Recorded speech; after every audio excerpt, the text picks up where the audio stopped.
most people have a painting inside of them. That's what I fully, truly believe. And look, maybe there might be a small percentage of you that, nah, never ever will.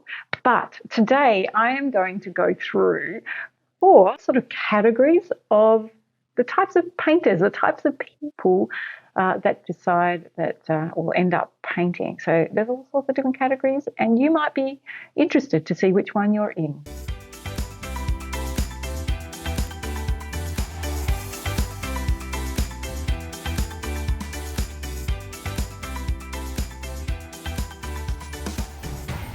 So the first category, the first sort of type of painter, I suppose you could say, is I never thought I could painter. I have people come into my studio, and even people who've been almost pushed in by their families or friends, and they're like, no, I can't paint. I can't paint a stick figure. You will not let me be able to, I can't, whatever that is. I'm getting mumbled up. But, you know, they're like, I can't. There's no way. No way. I'm like, sit down.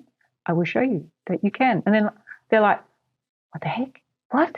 How did that happen? You know, like at the end of the session, and then they do another painting, and then they're like, I mean, I had one of my students. Oh my goodness. He sat actually just over here, that desk right there. Remember when he came in? Dominic, if you're watching this, you'll know who you are. And my students will know who he is. He came in and he's like, look, I've always wanted to paint. I don't know if I can. You might be struggling to get me there. And I'm like, come on, let's go. So he did a little water drop, which I sort of do a water drop on a leaf for everyone in the first session. And then he said, oh, okay, I think I can have a go at this. So he brought in this picture of a seal. It was gorgeous and beautiful, a lot of detail. Over the period of, it was probably maybe 2 terms, incredible piece. Then he went on to do another piece. Third piece or second real piece. And he did this massive piece of his son, yes, and he ended up putting it in one of Australia's biggest portrait prizes. He didn't get in, but he was so confident that he could get in. I thought that was such a win and so excited. So there are people around here that never thought I could paint. Are you a never thought I could painter? That's the first one. Maybe you are, and maybe you can. So number 2 type of painter, which could be you, is always wanted to paint painter. It's like, yeah, I've always wanted to paint. Don't know why I didn't. Yeah, I just got busy. Just busy. Oh yeah, maybe I'll try. Maybe that's you. It's like very just like, yeah, I'll have a go. I've always wanted to have a go. Yeah. So yeah, where do I sit? Where do I go? Yeah, how do I find out information? Inquisitive and inquiring. I'm like, I'd like to. In high school, I did this cool painting, and then I don't know what happened to it. Things in the shed. I'm like, yeah, if you are one of those painters, then now's the time. Now's the time. Of course, you can do it. Number 3, this is a fun one. Secret dreamer painter. So you did it. You might have done a painting at school, maybe not with kinder, maybe high school. But then you had someone say something about it like, what did you do that for? Or parents say, you're not going to get a profession in, creative stuff because, you need to go and get a job that's going to make money and, you can't do jobs, doing creativity. And then that stopped you. And you went on and did a career that had nothing to do with creativity. Years later, it might be 20, 30 years later, you're like, I still have this yearning. I really, really want to paint. And here you are. And now is the time to do it. Now it's time. So, yeah, let's get to it. So the secret dreamer painter, a little bit blocked, a little bit nervous because of those things that people have said in the past and going on in your head. I'm like, so now's the time. If you're the secret dreamer painter, you've always secretly dreamed but never wanted to say anything because you get told not to, you need to. This is you. This is your journey. This is your creative journey, and you need to do it. You totally need to embrace the creativity. Which one of you so far? We got the never thought I could painter, always wanted to painter, the secret dreamer painter. And the last one could be me, soulful painter. The soulful painter. It's like the other day in class, I asked the question, actually I don't know what the question was now, but it was something like, why did you come to class and what was sort of the reasons for you, feeling like this was important to you? And one of my students, I've got the quote here, she said, I want to create art that moves people like art moved me, or the way that I've seen art move me. I thought that was amazing. So I want to create art that moves people like art has moved me. And, these are the soulful painters. Always wanted to create art that has meaning. I think that's me. I think I'm a bit of a combination. What was I? Always wanted to painter. I've always have actually drawn or created. So no, maybe that. I don't think I am mostly the soulful painter. What are you? You never thought I could painter? The one that I can't even draw a stick figure. You can't get me to do this. And then all of a sudden it's like, I've got a great story about I never thought I could painter. This is really cool. So I was doing this workshop with a friend of mine, and we had different things like you do clay, you make a journal, you do some tile work and painting.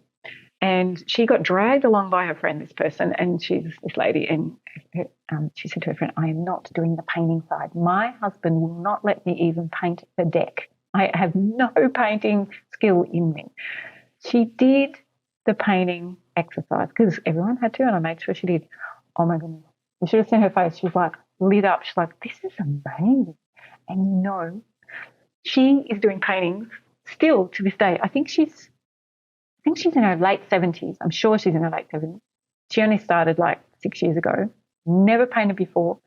She's painting more detail than I am, and just smashing it. Just the look on his face. Anyway, that's the never thought I could painter.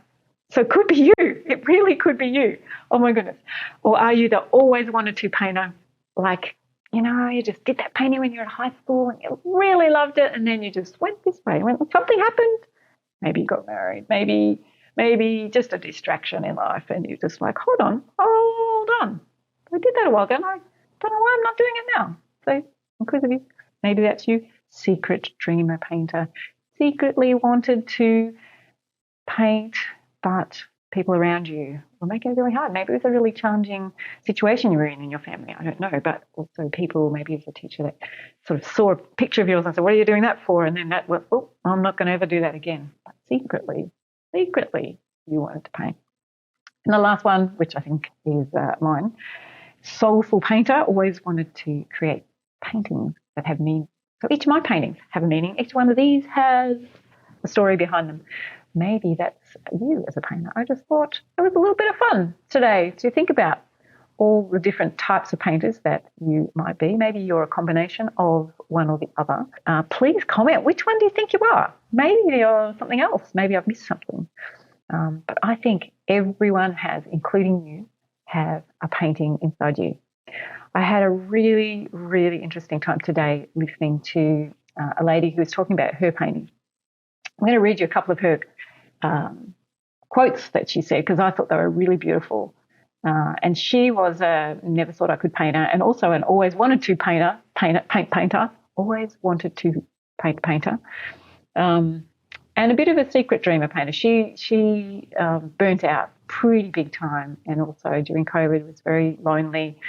And she really felt like she needed something to really get her back on track. And I really loved some of the things she said. I needed to make sure I had created something creative in my life in order to sustain her.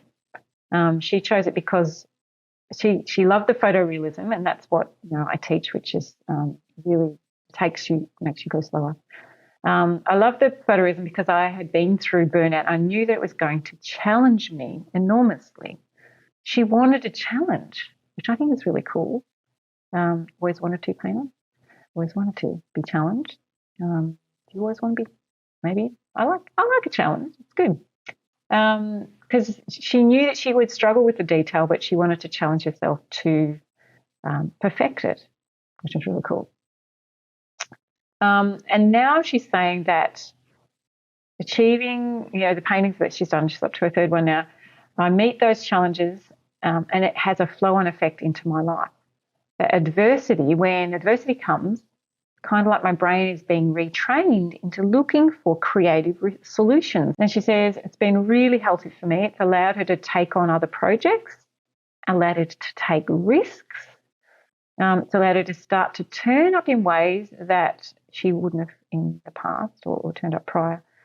And she also said that she can accomplish things that she didn't think she could do at all. So, I went through all those different four painters, and all of them have come into this room and created things just like she has, but now that's actually had an effect, a rollover effect into her life. Incredible. And look, one of the other things she said is photorealistic painting. Well, painting with oils mostly is what she's talking about here, and that's what I teach. She says it's forgiving. Like you put something on, not like acrylic where you put it on and then it dries really quickly and then it's hard to get it off. Well, like oils, you can paint over it, you can rub it off because it stays wet for ages and stuff.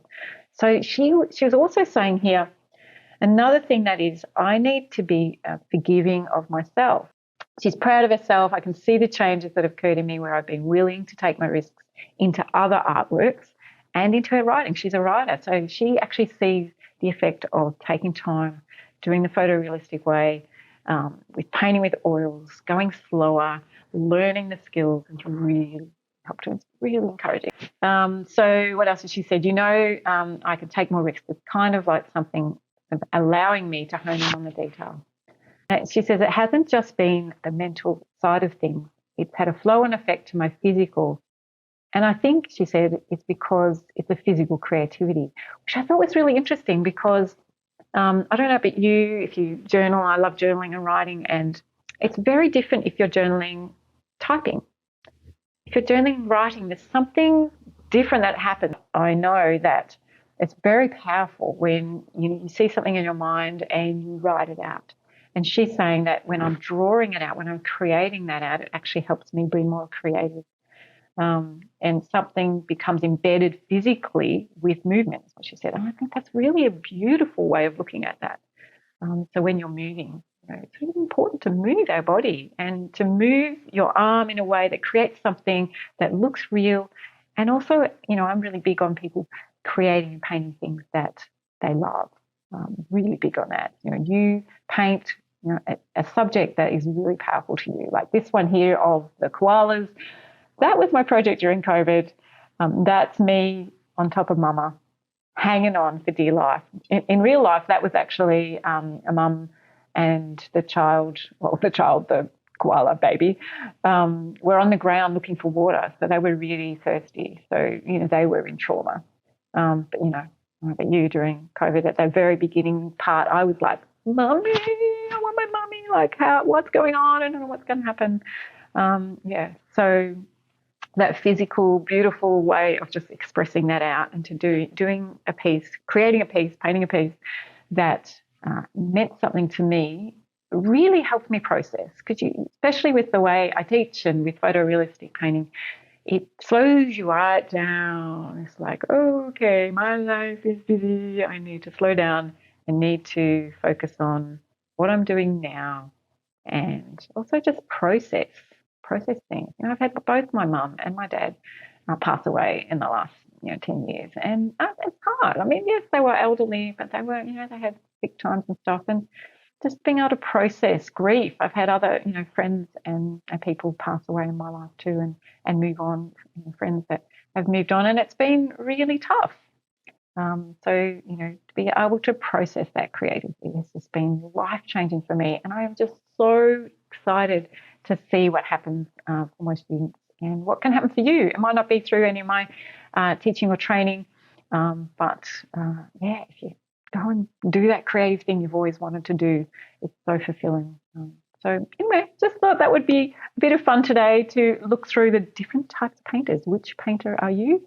Comment below. I would love to know. And have a look below. There'll be a link also to sign up to a workshop or some little goodies there if you want to know more about what's going on in my world and what things I can offer for you. Anyway, have a great week. Until next time, and keep creating.